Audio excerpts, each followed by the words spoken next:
अस्सलाम वालेकुम। जैसे ही मौसम में तब्दीली रोनमा होती है एन उसी वक्त पोल्ट्री भी मुख्तलिफ मसाइल में मुब्तला हो रही होती है, जिसमें ज़्यादातर वो वाले फ्लाक्स शामिल होते हैं जिनकी नगहदाश्त करने वालों ने एहतियाती तदाबीर में गफलत बरती होती है।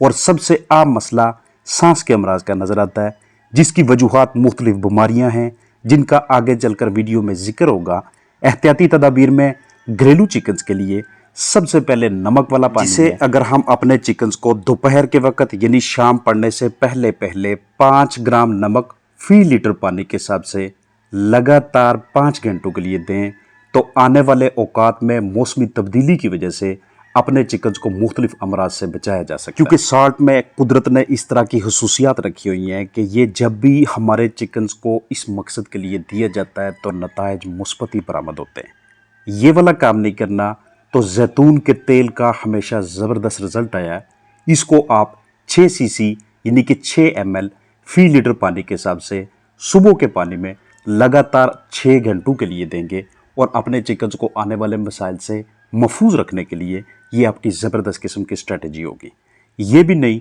तो तीसरा ऑप्शन घरेलू पैमाने पे आपके पास दारचीनी का यानी सिनामोन का है, जिसे आप 1 किलो खुराक में 8 ग्राम मिक्स करते हैं और सांस के अमराज से बचाव के सिलसिले में लगातार 4 दिनों तक इसे खुराक में शामिल करते रहते हैं। इसके अलावा एक और ज़बरदस्त किस्म का आपके पास ऑप्शन है कि आप लहसुन का इस्तेमाल करें। एक तुरी का रस निकाल के उसे 1 लीटर पानी में शामिल कीजिएगा। अगर घरेलू पैमाने पे चंद चिकन्स के लिए नीम गर्म पानी की भाप दी जाए या फिर सफ़ेदे के पत्ते लेके या फिर वेंटोलिन पानी के अंदर शामिल करके उसकी हम अपने चिकन्स को भाप दें तो ये भी हमारे चिकन्स को हल्के फुल्के इन्फेक्शन की सूरत में या फिर इनसे बचाव के लिए ज़बरदस्त किस्म के रिजल्ट्स देती है। सेब का सिरका, no doubt apple cider vinegar आपके चिकन्स को इन अमराज से बचाने के लिए भी और उनकी ट्रीटमेंट के लिए भी 12 ml या 12 सीसी फी लीटर के हिसाब से दीजिएगा। अब ये जितने भी मैंने आपके साथ ऑप्शन शेयर किए हैं इनमें से किसी एक को मुंतखब करना है। मैं आपके साथ इतनी ज़्यादा चीज़ें इसलिए शेयर कर रहा होता हूँ क्योंकि इन सब के रिजल्ट्स हैं जब भी इनको बैकयार्ड चिकन्स पे आजमाया गया है इन अमराज से बचाव के लिए या फिर इनकी ट्रीटमेंट के लिए। इसके साथ साथ बदलते मौसम में अगर आपके पास मल्टीविटामिन्स इलेक्ट्रोलाइट्स का कोई कम्बिनेशन पड़ा हुआ है तो उसे भी ऊपर लिखी हुई डोज के मुताबिक इस्तेमाल करवाइएगा, क्योंकि मौसम की तब्दीली चिकन के लिए स्ट्रेस है और स्ट्रेस की वजह से इम्यूनिटी डाउन होती है और उसी इम्यूनिटी उसी क़ुव्वत मदाफ़त को बूस्ट करने के लिए ये multivitamins electrolytes minerals amino acids की ये जो छोटी पैकिंग्स हमें दस्तियाब होती हैं ये हमारे चिकन की हेल्थ के लिए अहम किरदार अदा कर रही होती हैं। इसके साथ साथ एक और इंतहाई इम्पॉर्टेंट किस्म की जो आपने सरगर्मी करनी है ताकि आपका फ्लाक इस तरह के मसाइल में मुब्तला ना हो, वो एक तो वेंटिलेशन पे खास फोकस करना है और दूसरा आपने डिसइंफेक्शन हर हाल में किए रखनी है। वेंटिलेशन के लिए कभी भी किसी भी हाल में आपने सारे के सारे मुर्गी खाना को, खुड्डे को, डरबे को मुकम्मल तौर पे कवर नहीं करना। कुछ ना कुछ हिस्सा लाजमी तौर पे रखिएगा जहाँ से फ्रेश एयर एंटर हो सके और अंदर की जानब से गैसेज ऊपर उठ के बाहर निकल सकें। डिसइंफेक्शन में ना सिर्फ बर्तन शामिल होंगे, खुराक वाले, पानी वाले, बाकी जो आप दूसरे औजार इस्तेमाल करते हैं वो वाले, बल्कि जो कूप है, जो मुर्गी खाना है, वहाँ पे अंदर की जानब लिटर मटेरियल, अतराफ में दीवारें, दरमियान में अगर कोई चीज़ आपने रखी हुई है तो उसके ऊपर, और ऐसा आपने डिसइंफेक्टेंट जरासीम कुछ मटीरियल इस्तेमाल करना है कि जिसका बर्ड की मौजूदगी में कोई नुकसान ना हो। वो डिटोल की सूरत में हो, वो विरकॉन की, वो विरॉक्स की या किसी भी शेप में हो सकता है, या आपको किसी और नाम से दस्तयाब हो तो उसे भी यूज़ कर सकते हैं। अगर किसी वजह से आपके चिकन सांस के अमराज में मुब्तला हो जाते हैं तो सबसे पहले नज़र दिलवाइएगा ह्यूमिडिटी के ऊपर। अगर ये आपको 65, 60, 55 यहाँ से नीचे आती हुई दिखाई दे रही है तो इसका मतलब ये है कि एयर ड्राई होने की वजह से, माहौल में खुश्की की वजह से भी आपके चिकन के सांस की नाली, उसका ट्रैकिया, हवा की थैलियाँ और लंग्स आहिस्ता आहिस्ता उस ड्राइनेस की वजह से डैमेज होते जा रहे हैं और इसी वजह से हमारे चिकन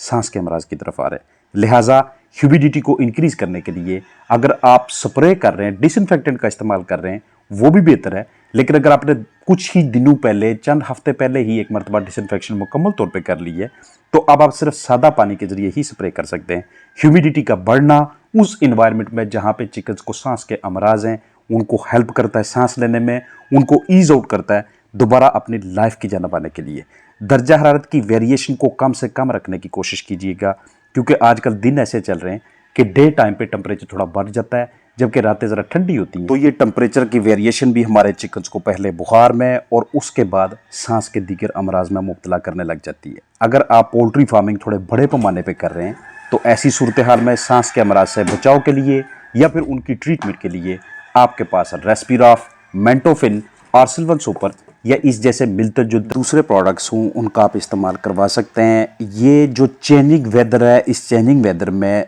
11 ऐसी बीमारियां, ऐसी डिजीज़ हैं कि जो हमारे चिकन्स को ज़्यादा डिस्टर्ब करने का बायस बनती हैं। हिस्ट्री के मुताबिक, तारीख के मुताबिक जब भी ब्लड टेस्ट करवाए जाते हैं, जब भी स्वैब टेस्ट करवाए जाते हैं या जब भी ड्रॉपिंग्स को चेक किया जाता है, मतलब कि पूरी एक एग्जामिनेशन के बाद यही रिजल्ट निकलता है कि इन 10-11 बीमारियों में से कोई ना कोई मर्ज निकलता है। माइकोप्लाज्मा गैलीसेप्टिकम, एस्परजिलोसिस की बीमारी, आईबी यानी कि infectious bronchitis, fowl cholera disease, air sacculitis जिसमें कि हमारे चिकन्स की हवा की थैलियाँ फूलने लगती हैं, सोजिश होने लग जाती है, आईएलटी यानी इन्फेक्शियस लैरिंजियोट्रैकियाइटिस, गैप वर्म्स की वजह से, इन्फेक्शियस कोराइजा की वजह से, रानीखेत यानी न्यूकेसल डिजीज़ एनडी की वजह से, एवियन इन्फ्लुएंजा और एवियन मेटान्यूमोवायरस। अब चूंकि छोटे पैमाने पे जिन्होंने घर पे चंद चिकन रखे होते हैं वो इन सब की वैक्सीनेशन नहीं करवा सकते, लेकिन सबसे आम बीमारियां हैं जो आईबी की और एनडी की, उसके लिए आपको 1 महीने एंडिलासोटा, अगले महीने MA5 क्लोन 30 जिसमें NDIB दोनों शामिल हैं, ये लाजमी तौर पर करवानी चाहिए। प्लस उन्हें ये एहतियात बरतनी चाहिए जो मैंने आपके साथ शेयर की है। जो चीज़ें मैंने आपके साथ शेयर की हैं इन्हें माजी में, हिस्ट्री में जब भी चिकन्स के लिए बतौर ग़िज़ा या पानी के अंदर शामिल करके या खुराक के अंदर शामिल करके दिया गया है, अगर उसके साथ साथ दूसरे मैनेजमेंटल फैक्टर्स पे भी ख़ास तवज्जो दी जाए तो चिकन्स को सांस के अमराज से बचाया जा सकता है। जैसे ही चिकन की इम्यूनिटी डाउन होगी, चाहे वो वेदर चेंज की वजह से हो, चाहे वो गंदे पानी की वजह से हो या बाहर से आने वाले जरसूमें उसका मौजब बने, तो उसके बाद हमारे चिकन्स घर बन जाते हैं बीमारियों के लिए। और उन्हीं बीमारियों के घर बनने से बचाने के लिए हम ये वाली तदाबीर अख्तियार कर रहे होते हैं जो मैंने आपके साथ शेयर की हैं। इसके अलावा अगर आप बड़े पैमाने पे कमर्शियल पोल्ट्री फार्मिंग कर रहे हैं तो सांस के अमराज में जब भी डॉक्सीसाइक्लिन और टेलमिकोसिन सल्फेट के साथ साथ आर्सिलवन सुपर को या मेंटोफिन को या फिर इस तरह के रेस्पिराफ या वेंटोलिन टाइप को प्रोडक्ट इस्तेमाल किया जाता है तो चिकन्स को काफ़ी हद तक राहत मिलना शुरू हो जाती है। लेकिन सबसे इम्पॉर्टेंट बात जो आपके जहन में होनी चाहिए, आपको इल्म होना चाहिए, वो ये कि ये सांस के जितने भी अमराज हैं सबसे पहला और सबसे अहम स्टेप यही होता है कि इनसे अपने चिकन्स को बचाया जाए, परहेज़ करवाया जाए, एहतियाती तदाबीर पे ऊपर अमल किया जाए। अगर ये ना हो सके तो जैसे ही मर्ज चिकन को लाहक होता है